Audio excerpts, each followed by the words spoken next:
മാന്യ സുഹൃത്തുക്കൾക്ക് ഇലഞ്ഞൂർ ബ്ലോഗിൻ്റെ പുതിയൊരു വീഡിയോയിലേക്ക് ഹൃദ്യമായ സ്വാഗതം. പ്രിയ സുഹൃത്തുക്കളെ, ഇന്ന് ഞാൻ ചെയ്യുന്ന കൃഷി എന്ന് പറയുമ്പോൾ കുരുമുളക് വള്ളി നടുകയാണ്. നമുക്കറിയാം, രണ്ട് തരത്തിൽ നമ്മളിപ്പോൾ കുരുമുളക് കൃഷി ചെയ്യുന്നുണ്ട്. ഒന്ന് കുറ്റിക്കുരുമുളക്, മറ്റൊന്ന് വള്ളിക്കുരുമുളക്. എന്നാൽ നമുക്ക് ആദായത്തിന് വേണ്ടി നമ്മൾ കൃഷി ചെയ്യുമ്പോൾ നമ്മൾ ചെയ്യേണ്ടത് വള്ളിക്കുരുമുളകാണ്.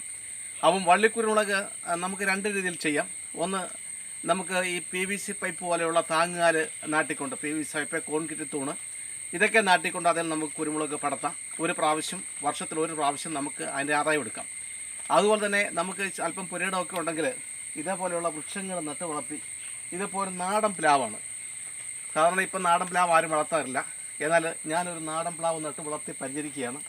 അപ്പോൾ ഇതിൽ ചക്ക മാത്രമല്ല, നമുക്ക് മുളക് കൂടി ഇടാൻ സാധിക്കും. എന്നാൽ മറ്റുള്ള നമ്മുടെ ഇപ്പോഴത്തെ പുതിയ ഇനത്തിൽപ്പെട്ട പ്ലാവിലൊക്കെ സാധാരണ മുളക് കയറ്റി വിടാതിരിക്കുന്നതാണ് നല്ലത്. കാരണം കായ്ഫലം കുറയും. അതിനൊക്കെ ധാരാളമായ സൂര്യപ്രകാശവും ചൂടും ഒക്കെ അതിൻ്റെ തടിയിലൊക്കെ കേൾക്കണം. എന്നാൽ ഇതൊന്നും അങ്ങനല്ല, ഇതിനെ സാധാരണ രീതിയിലുള്ള പ്രകൃതിയൊക്കെ മതി. അപ്പോൾ അതുകൊണ്ട് ഞാനിതിൻ്റെ ചുവട്ടിൽ ഒരു വള്ളിക്കുരുമുളക് ഇടുകയാണ്. ഇതിപ്പോൾ ഇത്രയൊക്കെ പ്രായമായി, മുളക് താങ്ങാനുള്ള ഒരു പ്രാപ്തിയൊക്കെ ഈ പ്ലാവിനായിട്ടുണ്ട്. അപ്പം വള്ളിക്കുരുമുളക് ഈ നമ്മൾ മരത്തേന്ന് ഇതിൻ്റെ വള്ളി, മരത്തെ വളരുന്ന ഈ കുരുമുളകിൻ്റെ വള്ളിയാണ് നമ്മൾ നടാൻ വേണ്ടി മുറിച്ചെടുക്കുന്നത്. നമ്മൾ നടാൻ വേണ്ടി മുറിച്ചെടുക്കുമ്പോൾ രണ്ട് കാര്യങ്ങൾ ശ്രദ്ധിക്കണം. ഒന്നെന്ന് പറഞ്ഞാൽ രണ്ട് മുട്ട് ഇത്രയും മണ്ണിനകത്ത്, മണ്ണിനടിയിൽ വരണം. ബാക്കി 2-3 മുട്ട് മണ്ണിന് മുകളിൽ നിൽക്കത്തക്ക രീതിയിൽ വേണം നമ്മൾ ഈ കുരുമുളക് വള്ളി വലിച്ചെടുക്കാൻ. അപ്പോൾ അതുപോലെ തന്നെ ഇത് നടുമ്പോൾ ശ്രദ്ധിക്കേണ്ട ഒരു കാര്യം എന്ന് വെച്ചാൽ, മുറിച്ചെടുത്ത് കഴിഞ്ഞാൽ ഇതിൻ്റെ മുകളങ്ങൾ നോക്കണം. ഈ മുകളങ്ങൾ ഇവിടെയാണ് കിളിച്ച് വരുന്നത്. അപ്പോൾ ഇത് മേപ്പോട്ട് കിളിക്കത്തക്ക രീതിയിൽ വേണം നമ്മളിത് പിടിക്കാൻ. ഇങ്ങനെ പിടിച്ച് നടരുത്, ഇങ്ങനെ പിടിച്ച് വേണ്ടതാണ്. അങ്ങനെ 3 അതിലധികമോ വള്ളികൾ വേണം നമ്മൾ ഒരു വട്ടം നട്ട് കൊടുക്കാൻ, ഒരു പ്രാവശ്യം നട്ട് കൊടുക്കാൻ. അപ്പോൾ തീർച്ചയായിട്ടും അതിൽ 2 അല്ല കിളിക്കും, 4 വെച്ചാൽ എങ്ങനെയായാലും 3 കിളിക്കും. നട്ട് ഒരു 2 മാസത്തിനകം മാത്രമേ ഇതിന് പുതിയ കിളിപ്പ് ഉണ്ടാവത്തുള്ളൂ, അതായത് കിളിർത്ത് വരത്തുള്ളൂ. അതിനുശേഷം നമ്മൾ വളം ചെയ്താൽ നമ്മുടെ കൊടിയുടെ ഇനം അനുസരിച്ച് 2ാമത്തെ വർഷം മുതൽ നമുക്ക് വിളവെടുത്ത് തുടങ്ങാം. ഇതിപ്പോൾ നാടൻ ഇനത്തിൽപ്പെട്ട അരിമുളക് എന്ന് പറയുന്ന ആ ഒരു ഇനമാണ്. അത് നമുക്കറിയാം. അരിമുളക് വലിയ തൊത്തുകളിൽ ധാരാളം മണികൾ ഉണ്ടാവും, പക്ഷേ അല്പം വലിപ്പം കുറവാണ്. അതുപോലെ തന്നെ നല്ല എരിവുണ്ട്, ഗുണം ഏറെയുണ്ട്, നാടനാണ്. അപ്പോൾ അതാണ് ഞാൻ ഈ നാടൻ നടാൻ തുടങ്ങുന്നത്. ഇപ്പം ഞാനിപ്പോൾ 4 വള്ളിയാണ് നടാൻ തുടങ്ങുന്നത്. ഇപ്പോൾ ഇത് 1 നോക്കിയപ്പോൾ 2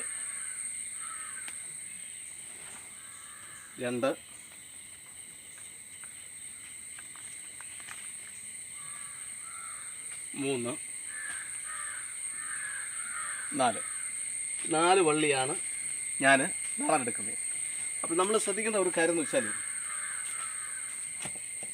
നമ്മൾ നടാൻ ഉദ്ദേശിക്കുന്ന വൃക്ഷം ഇപ്പം ഇതാണ്. ഈ വൃക്ഷത്തിൽ നിന്നും ഇത്രയും അകലെ വേണം നമ്മൾ തടം വെട്ടാൻ. ഇങ്ങനെ വേണം തടം വെട്ടാൻ, ശ്രദ്ധിച്ചോണം.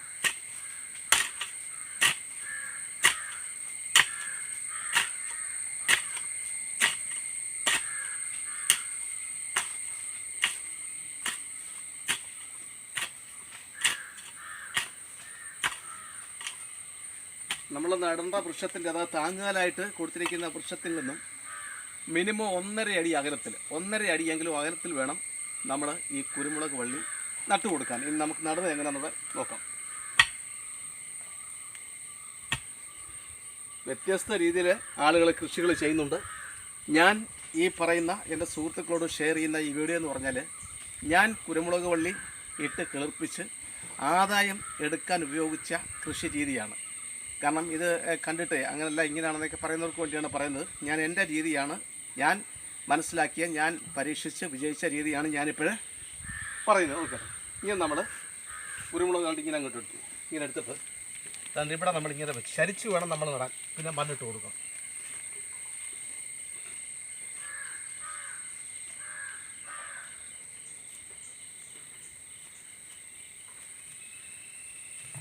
നല്ല ഭംഗിയായിട്ട് നമ്മൾ ഉറപ്പിച്ച് കൊടുക്കണം. അതിനുശേഷം വെള്ളം കെട്ടി നിൽക്കരുത്. അതിന് വേണ്ടിയിട്ട് ഇത് ചുവട് നല്ല ഭംഗിയായിട്ട് മണ്ണിട്ട് മൂടി കൊടുക്കണം.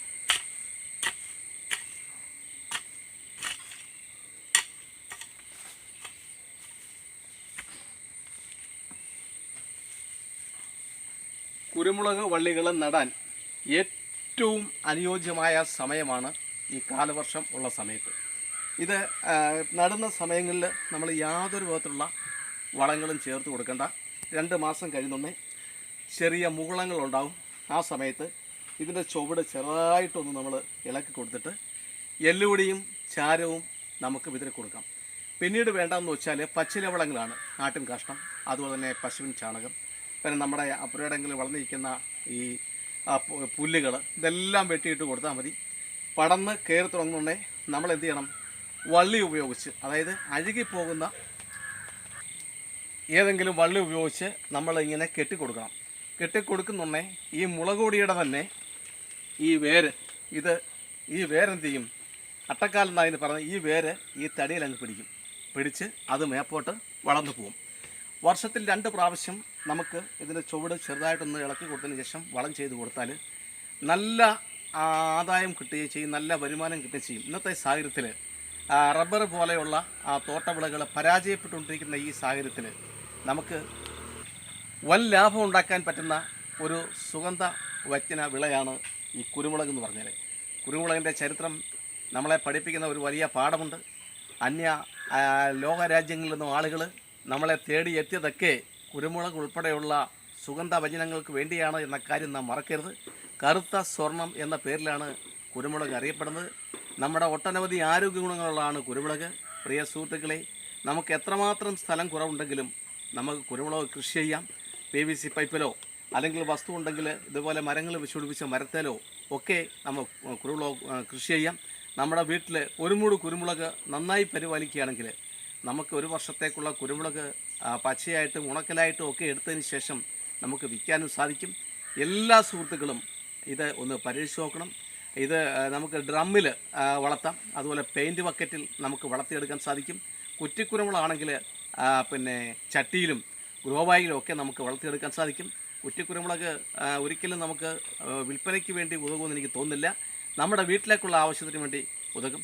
പിന്നെ നമ്മുടെ വീടിൻ്റെ മുറ്റത്ത് ഈ കുരുമുളക് ഉൾപ്പെടെയുള്ള സുഗന്ധവ്യഞ്ജന വിളകൾ ഉണ്ടെങ്കിൽ അതിൽ നിന്നും പുറത്തേക്ക് വരുന്ന വാതകം ഹൃദയത്തിന് ഉത്തേജകമാണ്, രോഗപ്രതിരോധ ശേഷി നൽകുന്നതാണ്. അതുകൊണ്ട് എല്ലാ പ്രിയ സുഹൃത്തുക്കളും ഇത്തരത്തിൽ ഒരു മൂട് കുരുമുളകെങ്കിലും നട്ടുപിടിക്കണമെന്ന് ഞാൻ അപേക്ഷിക്കുകയാണ്.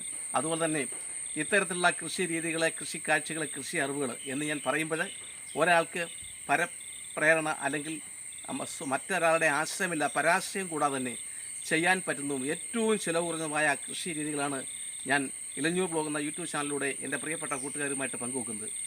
അപ്പോൾ ഇത്തരം അറിവുകൾ ശേഖരിക്കുകയും ഇത് സമാന ചിന്താഗതിയുള്ളവരിലേക്ക് എത്തിക്കുകയും ചെയ്യണമെന്നാണ് എനിക്ക് എല്ലാവരോടും വിനയമായി അപേക്ഷിക്കാനുള്ളത്. പ്രിയമുള്ളവരെ, ആദ്യമായിട്ടാണ് നിങ്ങൾ ഈ യൂട്യൂബ് ചാനൽ കാണുന്നെങ്കിൽ ഇതുവരെ സബ്സ്ക്രൈബ് ചെയ്തിട്ടില്ലെങ്കിലും ദയവായി സബ്സ്ക്രൈബ് ചെയ്യണം, ലൈക്ക് ചെയ്യണം, ഷെയർ ചെയ്യണം.